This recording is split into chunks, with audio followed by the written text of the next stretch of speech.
BCGI 성경적 교회 성경연구소의 명성은 목사입니다. 오늘은 남아프리카 공화국의 이원준 선교사님 모셨습니다. 선교사님 안녕하세요. 안녕하세요. 반갑습니다. 네, 반갑습니다. 어우 미남해요. 반갑습니다. 그런 소리 안 들었어요? 뭐. 예. 예. 그 이제 요하네스버그 남아프리카 공화국의 수도죠. 그렇죠. 이제 상업 수도라고 할 수 있죠. 뭐 남아공화국은 이제 수도가 이렇게 한국 같은 개념은 아니고 행정 수도는 이제 프리토리아고 또 사법 수도는 블룸폰테인에 있고. 그렇게 나눠져 있군요. 네. 그리고 수도가. 이제 입법 수도는 또 케이프타운 이렇게 얘기를 합니다. 근데 우리는 이제 남아공 하면은 요하네스버그 뭐 이제 영어로는 조하네스버그라고 그러는데 이제 그거가 이제 딱 이렇게 떠오르지 않습니까? 그렇죠. 맞습니다. 어떻게 목사님이 그 남아공 선교사로 지금 제가 듣기로는 한 30년 됐다고 들었거든요. 네네네. 처음 가신 때가 언제예요? 저희들이 90년에 파송을 받아서 네. 제 아내가 90년 10월 달에 갔고요. 저는 뒤쫓아서 91년에 저희들이 이제 같이 가서 처음에 이제 남아공화국에 사역을 한 것이 아니고 짐바브웨로 파송을 받았었어요. 그러셨어요. 근데 이제 그 당시 짐바브웨하고 우리나라하고 외교 관계가 없어가지고 저희들 보츠와나에 선교부가 있어서 거기에 가서 저희들이 이제 1년 동안 언어와 또 문화 그리고 또 여러 가지 돕는 사역을 1년 동안 하면서 92년에 이제 처음으로 한국 사람에게 비자를 짐바브웨에서 주게 될 때 그때 첫 번째 한국 사람으로서 선교사로서 짐바브웨에 들어가게 됩니다. 네. 짐바브웨를 먼저 가신 거예요. 그렇죠. 그게 92년도예요. 네, 92년도. 그러고 나서 얼마 있다가 남아공에 들어가셨어요? 저희들이 이제 한텀 사역을 마치고 95년도에 저희들이 이제 짐바브웨에서 계속 사역을 해왔는데 비자를 더 이상 연장해주지 않아서 저희들이 다시 이제 사역지를 하나님께 인도받는데 남아공을 바로 온 것은 아니고요. 저희들이 이제 보츠와나에 미전도 종족이 있었는데 그 부시맨이 이제 그 칼라리 사막에 살고 있는데 그 사역을 저희들이 한 10여 년 정도 하게 됩니다. 그 유명한 부시맨 사는 지역에? 부시맨 교회 개척을 저희들이 했죠. 그러니까 저는 남아공에만 30년 가까이 되신 줄 알았더니 짐바브웨에서 한 텀을 하고 한 텀이라는 게 지금 한 3년? 아니요, 4년. 4년 하시고 그리고 나서 부시맨 종족을 향해서 가셔서 10년. 10년 교회 개척을 거기서 하죠. 교회 개척하셨고. 그럼 짐바브웨에서 사역은 4년 동안 하신 사역은 주로? 그것도 이제 교회 개척을 했고. 교회 개척이시고. 교회 개척에서 목회하고 현진에 넘겨주고 다시 이제 부시맨을 대상으로 개척을 해서 그게 보츠와나라고. 보츠와나요. 보츠와나. 이제 거기 나라 이름은 그렇고요. 그렇죠. 종족이 부시맨이고. 부시맨이고. 거기서도 또 교회 개척을 하셨고요. 교회 개척을 또 했죠. 근데 개척의 은사가 있으신지 어떻게 예를 들어서 이제 언어 문제나 그다음에 특히 그 문화 이런 것이 굉장히 다를 텐데. 그렇죠.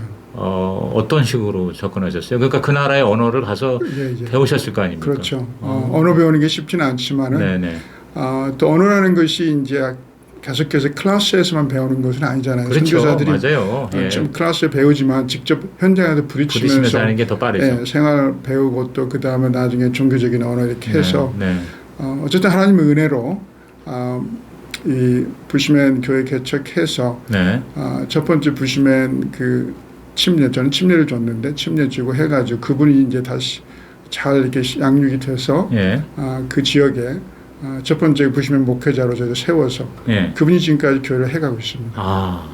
그 부시맨 족속에 대한 선교는 한국인으로서 뭐 어떻게 최초는 아닐지라도 초기.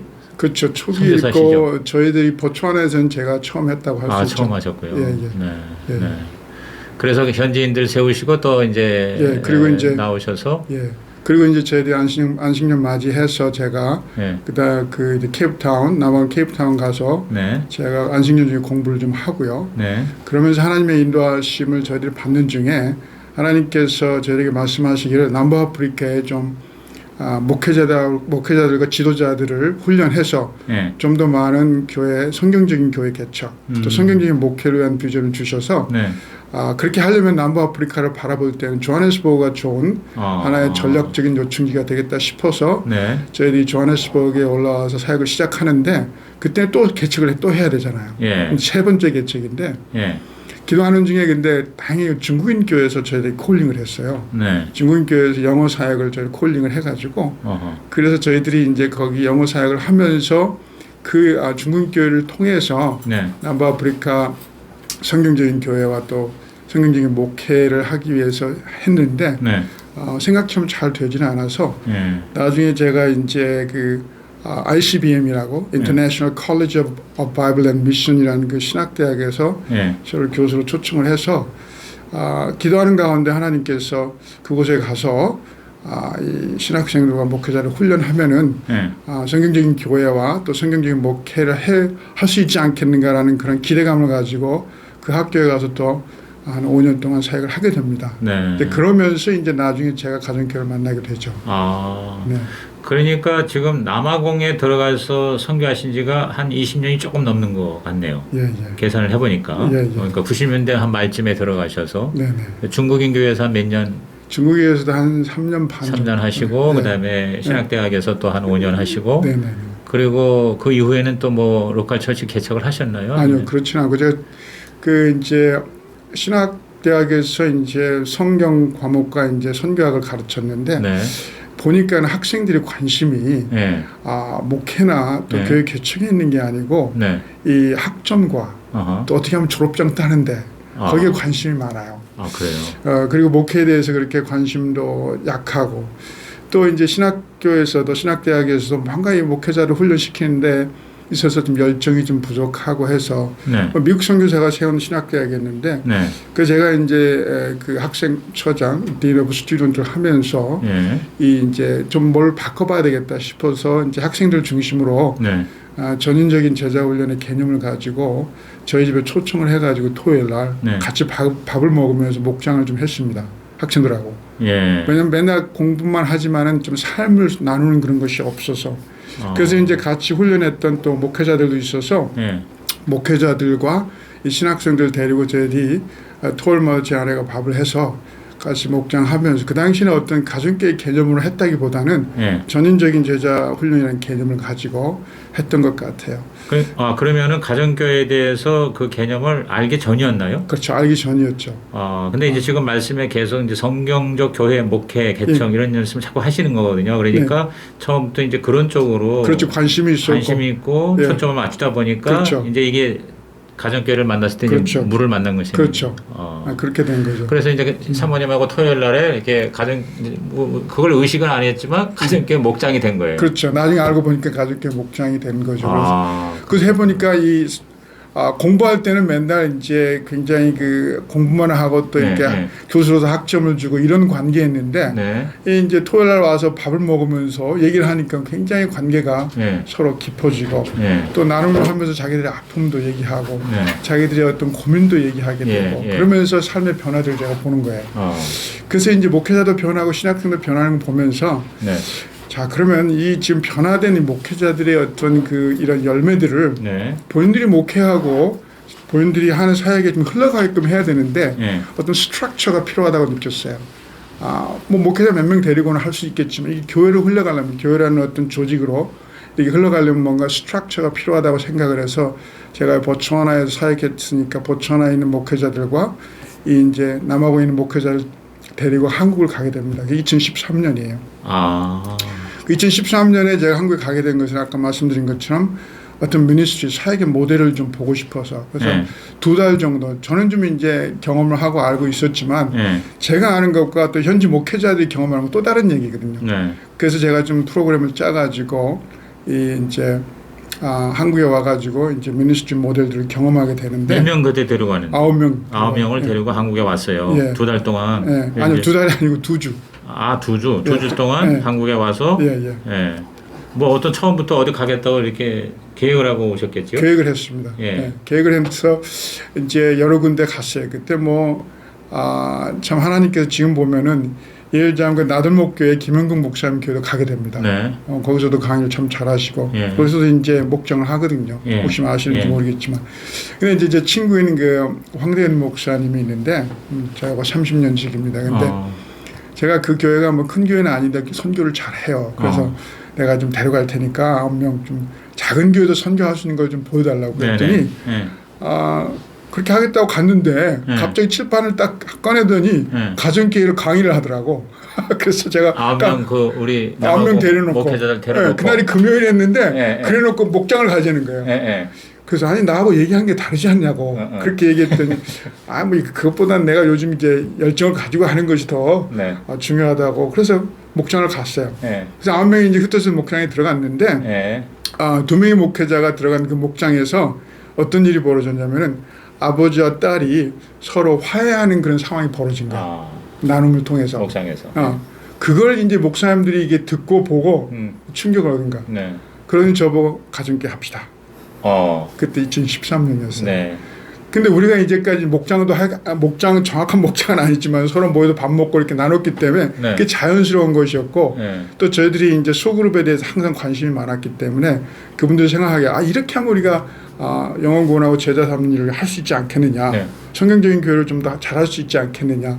이런 확신들을 그때 목회자들이 갖게 됐죠. 그래서 이제 물론 저는 개인적으로 전에 이제 우리 황 목사님 친구인 황 목사님도 가정교회를 하고 있었고 다른 또 아는 분도 가정교회를 하고 있었기 때문에 이미 목장은 알고 있었어요. 그러니까 대략은 알고 있었어요. 그럼요. 알고 있었는데 네. 문제는 제 마음속에 제가 네. 이렇게 선교사가 선교지의 경험이 많다 보면은 네. 문제가 되는 게 그 경험 때문에 오히려 이 새로운 것을 시작하는데 두려움을 갖게 돼요. 네. 그 제 마음속에 아프리카에서 매번 같이 밥을 해먹는 게 가능할까? 이게 매일같이 밥 해야 되는데 네. 쉽지 않아 보여서 제가 얘기는 못했는데 이분들이 와서 경험하더니만 하자고 하니까 네. 그 본일을 하겠다면 한번 기도해 봅시다. 그래서 이제 2명의 목회자가 이제 돌아가고 다른 목회자가 돌아가 저는 이제 한두 달 정도 더 남았다가 가니까 네. 남아가고 돌아가 이미 이분들 가정교회 목장을 시작하고 있는 거예요. 자기 교회에서. 자기 교회에서. 아니 목장을 지금 이렇게 하면 안 되는데 얼마나 급하든지 네. 목장을 먼저 시작을 한 거예요. 이렇게 하면 안 되고 우리가 훈련을 해야 된다고 해서 제가 이제 그때 돌아가서 이제 뭐 이렇게 가서는 홈페이지에 들어가가지고 막 여러 가지 찾아보고 막 이렇게 네. 해가지고 준비해가지고 네. 목자 후보생들 불러라 그래서 1박 2일 훈련을 했어요. 2박 2일 정도 훈련을 딱 하고 보니까 제 마음속에 이런 생각이 드는 거예요. 내가 가정교회를 잘 모르는데 장님이 장님을 인도하고 있구나. 그런 마음이 그냥 툭 드는 거예요. 제 마음속에. 그래서 이 막연한 거 여기서 어떻게 해야 되지? 그래서 이제 제가 우리 친구 황 목사님하고 또 가정교회를 그 당시 했던 이 김 목사님한 분인데 그분한테 연락을 드렸어요. 네. 목사님 어떻게 했으면 좋겠습니까? 그랬더니 최영기 목사님께 이메일 한번 해보십시오. 아니야 최 목사님 같은 분한테 내가 이메일을 하면은 뭐 답을 주시겠습니까? 그리고 저를 알지도 못하는데 한 번도 뵙지도 못했는데 그래도 해보래요. 근데 제가 이제 미적미적 하고 있는데 우리 목사님 우리 언제 가정교회 제대로 훈련받고 합니까? 빨리 가서 훈련받고 와가지고 가정교회 합시다. 계속 저를 쪼르는 거예요. 그래서 제가 이 선교사는 현지인들이 이렇게 요청하면 그게 뿌리치기가 힘듭니다. 그래서 최 목사님께 제가 장문의 이메일을 썼는데 답장이 이틀 만에 왔어요. 하시는 얘기가 지금 당장 한국에 와서 목회자 세미나 받으십시오. 그렇게 답장이 온 거예요. 답장이 와가지고 그러면서 뭐 추천서를 받으라 이렇게 하면서 그렇게 해가지고 제가 한국에 남아공에 들어간 지 2주 만에 다시 한국을 나간 거예요. 목사 참석하시기 위해서. 목사에 참석하기 위해서. 그때 은광교회에서 처음으로 목회를 하는데 조건호 목사님 교회에서 그 최 목사님 오신 거예요. 처음 하시면 그때는 오셨거든. 지금도. 그래서 가가지고 이제 조건호 목사님 교회에서 제가 끝나고 난 다음에 근데 최 목사님이 오시라고 오라고 저 해서 갔잖아요. 근데 이제 목사님 워낙 바쁘셔서 시간을 좀 못 주셨는데 끝나고 난 다음에 제가 목사님께 질문을 했어요. 목사님, 지금 제가 세미나 끝나고 보니까 제가 다시 가서 교회를 개척을 할까요? 아니면 지금 저의 도움을 필요로 하는 이 목회자를 도울까요? 물론 전에 저희가 교회 개척하고 목회하는 경험들이 있기 때문에 할 수 있지만은 지금 고민과 갈등이 있습니다. 그랬더니 최 목사님이 뭐 지체하지 않고 목사님은 나이를 보거나 아니 목사님이 부탁한 목회자들이 있는데 그분들 도와야 되지 않겠습니까? 그러는 거예요. 그래서 제가 그 얘기를 듣고 기도하는 중에 그래 내가 돌아가면은 나에게 요청하는 사람들 때문에 이렇게 가정교회를 하게 된 거니까 가면 그분들을 도와야지. 그래서 이제 가정교회가 시작이 됩니다. 그래서 돌아가서 저희들이 이제 생명의 삶부터 시작해서 제가 좀 훈련을 하는데 2014년부터 이렇게 목장을 다시 세팅하고 여러 가지 이제 가정교회 세미나 교환대로 해가지고 이렇게 해가는데 제가 하면서 느끼는 것은 이 이론만 배워가지고는 안 된다. 내 스스로가 경험이 부족하다. 그런 생각을 많이 했어요. 내 스스로가 좀 더 많은 가정교회 경험이 더 필요하고 네. 또 우리 목회자들도 그런 필요하다고 생각을 해서 그때 이제 가정교회를 같이 시작하기로 한 분이 4가정, 4개의 교회인데 그 교회들에게 제가 이렇게 얘기를 해요. 내가 지금 훈련을 시켜도 나는 이렇게 제대로 하지 못하고 있으니까 우리가 내년에 가정교회 그때가 이제 2014년, 15년에 네. 우리가 휴스턴을 가자. 휴스턴을 갔을 때 첫 번째 우리가 목회자 세미나를 다시 하고 네. 나한테 배운 것은 부족하니까. 네. 그 다음에 두 번째 우리가 간 김에 우리가 연수까지 하자. 그래서 우리가 한 달 계획으로 하고 이제 휴스턴 계획을 짭니다. 네. 그렇게 해가서 이제 뭐 그 2014년 후반기에 이제 뭐 생명의 상 같은 걸 우리가 계속 해갔지만 목장도 네. 이미 시작을 했지만은 네. 2015년에 저희들이 4월달에 그때 이제 가서 그 신동일 목사님 교회 그 영어 세미나를 저도 다시 참석을 하고 우리 목회자들 다 다시 해요. 네. 그러면서 우리가 연수를 하는데 연수할 때 제가 얘기를 했어요. 물론 그 전에도 제가 얘기했지만 우리가 미국에 또 오기 어렵다. 쉽지 않은 이번에 온 김에 우리가 연수하는 내용을 중심으로 해가지고 남부아프리카 가정교회에 필요한 블루프린트를 한번 만들어보자. 청사진을. 네. 그렇게 해서 미리 준비를 해가지고 저희들이 세미나 끝나고 난 다음에 연수를 할 때 이 모든 연수의 과정을 목회자들과 함께 녹음도 하고 토론도 하고 막 여러 가지 문서를 만들기 시작했어요. 네. 그러니까 연수를 하면서 우리는 문서를 만들었어요. 영어로 전부. 그때 몇 명이었어요? 그때 저희 가정까지 5가정이었습니다. 그러니까 5가정이면 10명이? 예, 10명이었습니다. 10명 연수를 한 거예요. 그 연수관에 가가지고. 예. 그래서 그때 이제 저희들이 이제 그 연수를 중심으로 해서 만드는 그 블루프린트, 남부아프리카 가정교회 어떤 청사진, 네. 그리고 어떻게 이거를 앞으로 이 순차적으로 적용할 것인가에 대해서 나의 계획을 짰죠. 네. 그 그림에 따라 지금도 해가고 있습니다. 네. 그때 2015년에 짠 것 들어가지고. 네. 그래서 저희 돌아와가지고 네. 우리 목회자들이 워낙 열정이 많아요. 그래가지고 계속 열심히 해서 네. 근데 이제 2015년 그렇게 하고 2016년 정도 됐는데 최 목사님께서 그러시는 거예요. 제 보고를 듣더니만 이정 교사님 좀 어렵지만은 지금 거기서 뭐 많은 목회자들이 어떻게 또 맨날 그 휴스턴 오겠어 또 한국을 오겠어 우리가 멀어요. 네. 우리 인도네시아 하성 교사님 같은 경우 인도네시아 가깝잖아요. 우리는 비행기만 해도 20시간 이상 타고 가야 돼. 그 뒤쪽으로 가는데도 멀어요? 멀죠. 20시간 이상 타야 됩니다. 네. 휴스턴으로 가도 네. 한국으로 와도 20시간 이상, 휴스턴으로 가도 20시간. 거의 유럽 미국하고 한국하고 중간 지점이라고 봐야 그렇죠. 돼요. 유럽, 아프리카가 딱 중간이거든요. 예. 그래서 최 목사님 얘기가 좀 아직도 어렵고 힘들겠지만 한번 목사 세미나를 해보지 않겠냐. 또 도전을 하시는 거예요. 고민을 주셔요. 그래서 우리가 벅찬데 이게 할 상황이 아닌데 그래서 기도하는 중에 제가 이제 목회자를 불러서 얘기했어요. 최 목사님 이렇게 얘기하시는데 우리가 어떻게 했으면 좋겠냐. 그랬더니 우리 이제 그 중에서 제일 나이가 많으시고 목회를 오랫동안 하셨던 지프 목사님이 있어요. 네. 우리 저기 한 목사님 하승 교사님 그 가정교회 안학 목사님 같은 분이야. 연세는 많으시지만 근데 그분이 얘기가 우리 교회가 하겠습니다 그러더라고요. 그럼 자원해서 그래서 저희들이 정말 뭐 잘해서 그런 게 아니라 우리 스스로가 생존하기 위해서 우리 스스로가 뭔가 남부아프리카에서 뭔가 이 가정교회를 해가기 위해서 많이 부족하고 미약하지만 2016년에 처음으로 목회자 세미나를 해요. 그때 그러니까 이제 연수 간지 1년 만에 목사를 준비를 한 거예요. 거기서. 그렇죠. 목사를 준비한 거죠. 그때 가정교회를 하는 교회가 몇 개였었어요? 저희들 그때 가정교회 하는 교회가 6교회. 6교회고 목장은 몇 개 있었어요? 6개 교회에 다 합해서. 그 당시에 대략 한 70개 정도. 그러니까 목사님 한국에 왔다가 간지 한 2, 3년 만에 굉장히 많이 가정교회 확산이 된 거네요. 어쨌거나 그렇게 하고 그렇게 그런 걸 보고 이제 목사님이 아마 최 목사님이 한번 하라고 그러신 것 같은데요. 어쨌든 좀 그때 상황은 아니었는데 그렇게 이제 시작을 해서 하셔서 성공적으로 이제 그렇게 해서 아마 한 100명 이상의 목회자들이 이제 그동안 목회자 세미나를 한 것 같아요. 그동안 계속 해왔으니 2016년부터 매년 했어요? 매년 아니요. 2018년에는 빠졌죠. 그러니까 그러면은 2018년 제가 심근경색으로 제가 호주에 사역하다가 좀 쓰러져가지고 네. 그때 2018년은 제가 못하고. 그러면 세 번밖에 못한 건데요. 2016년, 2017년, 2019년 네. 3회에 걸쳐서 목회자 세미나를 해가지고 한 100여 명이 목사님들이 목회를 경험을 하신 거예요. 그렇죠. 그래서 이제 그 사실 얼마 안 되는 기간 몇 년 사이에 현재 그 열매들이 어느 정도 지금 이제 지역이 한 5개 있고요.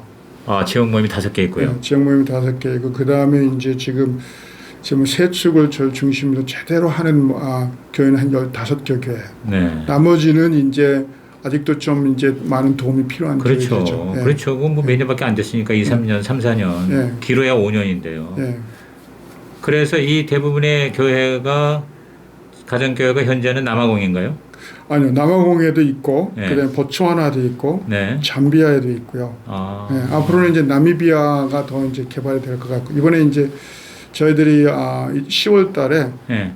우리는 보통 일일 특강을 중심으로 해서 목회자들을 동원을 해요. 제가 일일 특강을 여러 지역에서 많이 합니다. 네. 네트워크를 통해서. 그래서 나미비아에서 이번에 이제 일일 특강 온라인으로 10월 6일 날 하는데 네. 거기서 이제 많은 사람들 참여해서 나미비아가 바로 남아공 옆 나라거든요. 네. 그래서 지금 이제 남아공 중심으로 보츠와나, 잠비아 이렇게 시작을 했고 네. 나미비아가 새로 개척이 될 예정입니다. 네. 그 현재 이 남부 아프리카 말고도 이제 아프리카 다른 지역에도 가정교회가 좀 이렇게 일어나고 있는 상황이 있습니까? 그렇죠. 뭐 아실지 모르겠는데 모잠비크에 정명섭 선교사님께서 앙골라 쪽에 하시고 그 다음에 이제 소천하신 이상래 목사님이 시작한 또 동중부 아프리카 그쪽에 있는 걸로 알고 제가 가보지는 않았지만 그렇게 알고 있습니다. 그러니까 목사님은 현재 남부 아프리카 쪽에 대해서 가정교회 지금 운동의 주역 역할을 하고 계시는데 그 아무래도 이제 우리 한국이나 또는 미주 지역이나 하고는 좀 다르지 않습니까? 아무래도 그래서 그렇죠. 그 남부 아프리카의 가정교회의 어떤 그 특수성이라고 그럴까? 그리고 앞으로 어떻게 이제 발전이 될 것을 예상을 하시는지요, 나름대로. 이 남아공이 사실은 좀 이렇게 종교적으로는 자유로운 편인데 그러나 역사적으로 인종적으로 상당히 복잡한 나라입니다. 그렇죠. 예.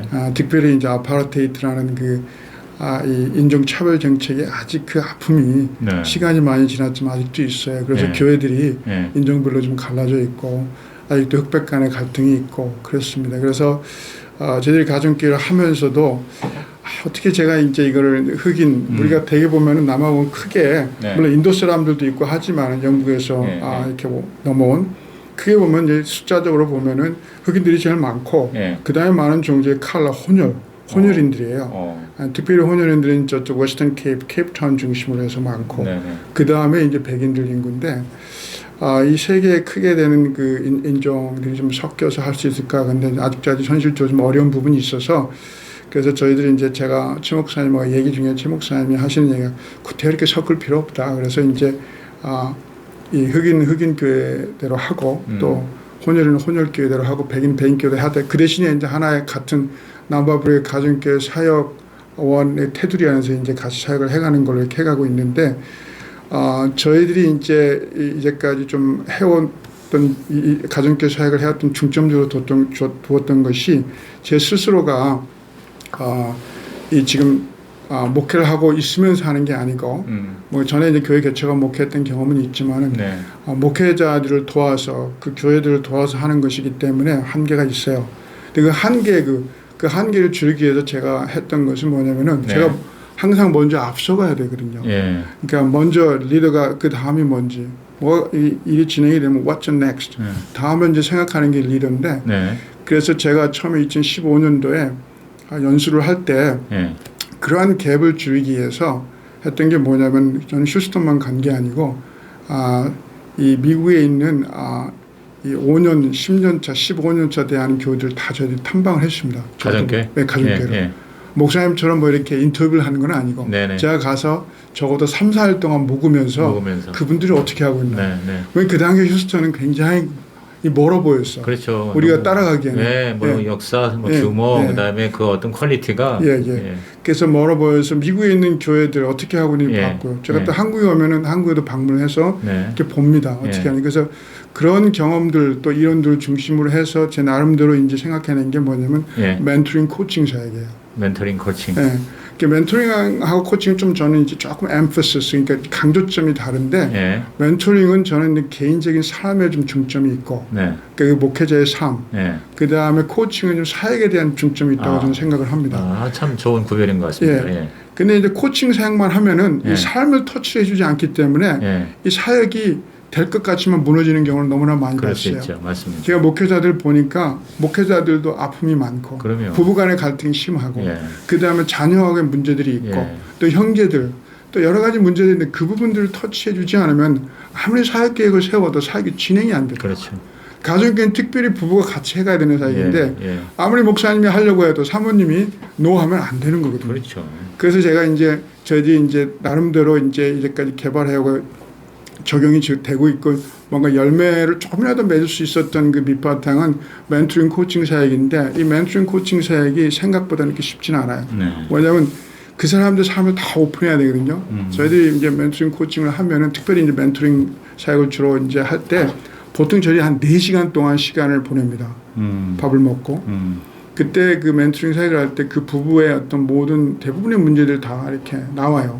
그러면서 이제 우리가 방향도 제시를 하고 또 다음에 멘토링 할 때 그 부분을 다시 점검해주고 이렇게 해서 하는데 그 멘토링 사역이 잘 되고 잘 따라오는 목회자일수록 코칭 사역이 잘 돼요. 사역을 잘 따라와요. 그래서 이제 지금 15교회 그 교회들 목회자들이 지금 잘 따라오는 상황이야. 예를 들면 지금도 제가 한국에 와 있으면서도 저희들이 매주 만납니다. 지금까지 매주 보통 3시간, 4시간 동안 스카이프를 통해 가지고 우리가 삶을 나누고 화상으로? 화상으로. 화상이 안 되는데 이제 보이스로만 하는데 그렇게 해서 코로나를 저희들이 극복할 수 있었던 가장 중요한 이유가 저희들이 일주일에 매번 만났기 때문에 15교회가 흔들리지 않고 지금까지 오고 있습니다. 그래서 이 관계를 중심으로 물론 이제 멘토링 하기 위해서는 신뢰가 밑바탕이 돼야 되는데 그 신뢰를 어닝하니까 시간이 많이 걸려요. 그분들이 저를 신뢰해 줄 때까지요. 그래서 그 과정을 해가지고 신뢰가 되고 그럴 때 이제 우리가 가족께 미치자, 목숨 걸자, 그럼 같이 목숨 거는 거죠. 그러죠. 근데 그 신뢰를 얻는 데 가장 중요한 요소는 뭐라고 생각하세요? 목사님의 경험상. 뭐 많이 제가 부족한데 일단은 약속한 건 지키는 거고요. 약속을 지킨다. 두 번째로는 제가 이제 먼저 모범이 되려고 노력을 하죠.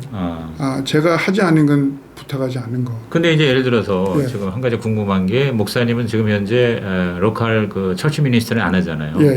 그러니까 이제 전체적으로 이게 코디네이팅하고 지도자 훈련하고 앞서서 이제 정보 제공하고 지금 만들어 멘토링하고 코칭 해주시잖아요.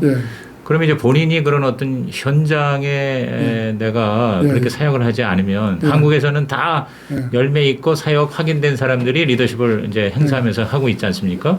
그런 차이, 그런 한계는 어떻게 극복하시나요? 맞습니다. 잘 지적해 주셨는데 저는 그래서 그 한계를 극복하기 위해서 아까 얘기한 것처럼 멘토링 시간에 목회자들과 깊숙한 삶을 터치할 수 있는 부분을 가고요. 그 다음에 또 한 가지는 제가 거의 매주 돌아가면서 교회를 방문해요. 제가 설교를 하고 현장을 가서 설교를 하고 그 다음에 상황들을 보고 같이 목회자로 가능하면 점심 식사를 같이 합니다. 그래서 그렇게 하고 또 두 번째는 대부분의 상공부를 제가 전수를 합니다.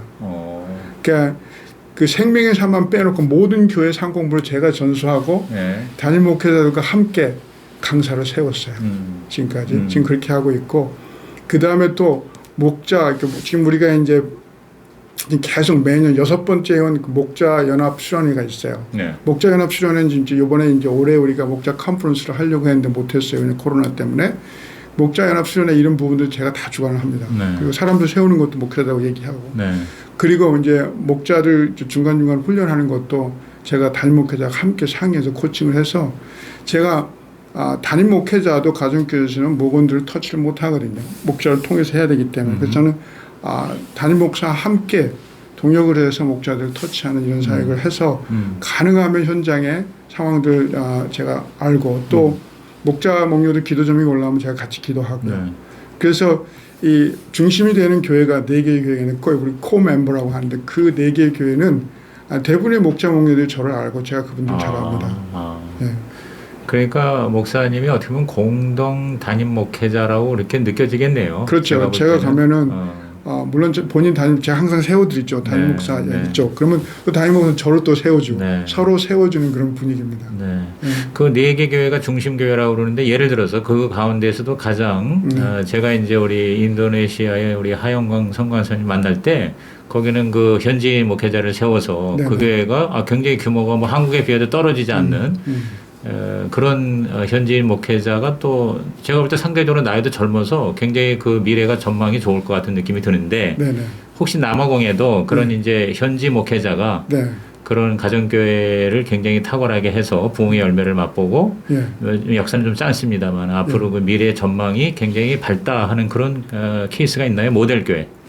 지금 이제 4개의 교회가 다 잘하는데 비슷비슷해요? 예, 4개 아니요. 제일 잘하는 교회가 이제 지프 목사님이요. 나이가 좀 있으십니다. 아까 지프 목사님. 그분이 이제 은퇴를 얼마 안 남겨뒀어요. 그분은 나이가 좀 많으시네요. 그런데 이제 그분 교회가 제일 잘해요. 그분이 제일 또 교세도 제일 많고요. 교세가 예를 들어서 목장이 몇 개 정도 되나요? 30개가 좀 넘어가고 있는데 거기도 한 500명 되는 것 같아요. 제가 이제 코로나 상황이라서 어떻게 점검이 좀 안 돼서 지금 이제 우리는 봉쇄령이 지금 풀어지면서 다시 이제 오프라인 서비스 이제 지난주부터 시작을 했기 때문에 이제 우리가 좀 경과를 봐야 됩니다. 얼마나 많은 숫자들이 돌아올지는. 근데 이제 그분이 이제 후계자가 드노반 목사인데 다른 지역에서 이제 그 네 개의 교회 중에 한 교회를 지금 담임하고 있는 드노반 목사가 그 교회 후임으로 갑니다. 근데 그 드노반 목사가 나이가 지금 40 초반이에요. 그래서 이미 벌써 자기 목회를 통해서 검증이 됐고 그 목사가 이제 지프 목사님 교회 후임으로 가게 됩니다. 그러니까 가정교회 굉장히 익숙해 있고요. 그렇죠. 그 교회도 한 200명 이상 모이는 교회인데 본인이 개척을 해서 지프 목사님도 교회를 개척을 해서 그렇게 했고 드노반 목사님도 교회를 개척을 했고 또 데이빗 목사님이라는 분도 그분도 교회를 다 개척을 하신 분들이에요. 그래서 개척을 해서 지금 가정교회를 좀 해보고 있습니다. 아유, 뭐 목사님 얘기 들으니까 이제 그림이 전혀 저는 남아공의 가정교회에 대해서는 백지였어요. 근데 이 30분 영상 인터뷰를 통해서 저뿐만 아니라 많은 분들이 선교지에서도 가정교회가 되고 또 가정교회를 통해서 진짜 건강한 교회의 모델이 세워질 수 있구나. 그리고 저는 이제 목사님과의 인터뷰에서 비록 이제 직접 목회를 안 하지만 그 이전에 뭐 개척 목회라든가 목회를 또 워낙 선교지에서 또 많이 하셨으니까 이제 그런 것들이 다 합쳐져서 여기서 이제 가장 활발하게 열매를 거두시는 것 같은데 멘토링과 코칭의 그 개념 차이를 너무 명확하게 잘 해주신 것 같아요. 그래서 그러니까 멘토링은 좀 더 관계적이고 그 다음에 코칭은 좀 더 사역적 섬김 이런 걸로 그렇게 해서 이제 그런 어떤 통찰이 굉장히 도움이 되는데 전반적으로 마지막으로 목사님이 보실 때 그 뭐 선교지마다 다 상황이 다르겠습니다만은 이 선교지에서의 이 가정교회의 영향력 그리고 가정교회가 앞으로 이 세계 선교에서도 굉장히 중요한 왜냐하면 이제 한국에서도 한국교회의 대안으로서의 가정교회가 많이 오르내리고 있거든요. 선교지에서는 어떻습니까? 그리고 어떻게 전망하십니까? 저는 이제 그 얘기를 좀 하기 전에 먼저 우리가 성경적인 부분에 좀 한번 짚어볼 부분이 있는데 그게 뭐냐면은 저희 선교사나 목회자들 모두가 왜 선교지에서 가정교회를 성경적으로 해야 되는가에 어떤 근본적인 질문을 해야 된다고 저는 생각을 합니다. 저는 그 근본적인 질문이 이 초창기 우리 이 얼리 처치 교회는 가정교회지만 가정교회지만 선교적인 교회였어요. 그리고 사도 바울이 선교를 하고 할 때 가정교회를 세웠습니다. 그렇다고 한다면은 모든 족속으로 제자를 삼으라는 이 말씀과 함께 영원권에서 제자 삼는 것이 한국이라는 그 한국인 또 북미에 있는 그 한국인들 이렇게 가면은 마치 그것은 어떻게 되냐면은 유대인의 복음밖에 안 되는 거야. 왜냐하면 유대인의 복음이 안 되고 모든 민족을 향한 복음이 돼서 복음인 거잖아요. 그런 것처럼 가정교회가 성경적인 교회라고 하면은 한국 사람의 문화를 초월해서 해외 문화가 다른 곳에서 적용이 돼서 돼야지만 이건 성경적인 교회라고 저는 보는 거죠. 그렇죠. 그런 면에서 본다면은 선교에 관심이 있는 아니면 또 가정교회에 대해서 관심이 있는 목회자들이나 저희 선교사들이나 어떤 그림이 처음서부터 왜 선교지에 가정교회를 해야 되냐면 그것이 성경적인 교회이기 때문에 한국 사람들뿐만 아니라 모든 문화에 적용이 돼야지만 성경적인 교회로 확증이 또 검증이 된다는 그런 개념으로 출발하지 않으면 왜 선교지에서 가정교회를 꼭 해야 되는지에 대한 뭐라 그럴까 성경적인 근거가 또 약해지고는 확신이 또 서기가 힘들다고 봅니다. 동의합니다. 네. 그러니까 초대교회 즉 신약교회는 하우스처치 가정교회일 뿐만 아니라 네. 미셔널 처치 그러니까 그렇죠. 선교적 교회였다. 그렇죠. 네. 본질이 그랬다. 네. 그 선교적인 교회에서 사도 바울이 가정교회를 개척을 했기 때문에 네. 그것이 성경적인 교회였기 때문에 그렇게 한 것처럼 우리도 그렇게 해야 된다는 그런 그 절대성 네. 이런 것들에 대한 어떤 개념이 목회를 하시는 분이나 선교사 하는 분이 이게 없으면은 네. 왜 이걸 고생하면서 힘들면서 해야 되는 그런 것이 약할 수밖에 없죠. 그러니까 선교지에서 가정교회 형태로 해야 선교가 잘 된다는 의미로서의 가정교회를 채택하기보다 그렇죠. 선교 자체가 바로 이 가정교회의 그렇죠. 그 본질이 이 꼬르다. 이건 뗄래야 뗄 수 없다. 그렇죠. 사실 지금 현재 가정교회에서는 목장에서 이제 선교적 마인드를 갖기 위해서 다 이렇게 목장마다 선교지 이름을 이제 명칭을 하고 선교 후원을 하고 있잖아요. 그런 점에서는 굉장히 지금 그 목사님 말씀하신 대로 따라가려고 노력을 하고 있는 것 같아요. 그런데 저는 좀 더 나아가서 이제 목장을 통한 어떤 선교도 중요하지만 전체적으로 볼 때 목장을 통해서 왜 선교를 해야 되는지 어떤 성경적인 근거를 좀 더 격려할 필요가 있고 또 지금 이제 가사원에서는 초원을 중심으로 해가지고 이 초원 선교사를 이제 영입해가지고 하는 것처럼 좀 더 좀 최 목사님 말씀하신 좀 더 능동적으로 적극적으로 프로액티브하게 좀 해가는 것이 필요하다고 보고요. 그리고 이제 저 한 가지 좀 더 붙인다면은 그동안 이 선교 신학이 너무 서구에 의존되어 왔다고 저는 봐요. 그러다 보니까 서구 선교 신학이 너무 복잡해요. 단순하지 않아. 근데 성경적인 어떤 신학은 성경적인 선교학은 제가 보면은 굉장히 단순합니다. 근데 단순한 걸 너무 복잡하게 만들었다고 봐요. 그래서 이제는 좀 성경적인 선교학으로 돌아가다 보면은 좀 더 단순하게 우리가 선교를 할 수 있지 않겠나 봐요. 그러다 보니까 너무 폭이 넓어요. 옵션이 많다 보니까 할 게 너무 많아 선교사들이. 저도 그런 경험을 했고 그러다 보니까 뭐 이것저것 다 하다 보니까 선택과 집중이 안 됩니다. 그래서 저도 이제 30년째인데 우리 하승 교사님도 아까 말씀하셨지만은 제가 여러 가지 다 해봤습니다. 해봤는데 역시 성경적인 교회와 성경적인 교회를 개척을 해가는 상황에서 영혼 구원하고 그 사람들을 양육하는 것이 제일 의미가 있어요.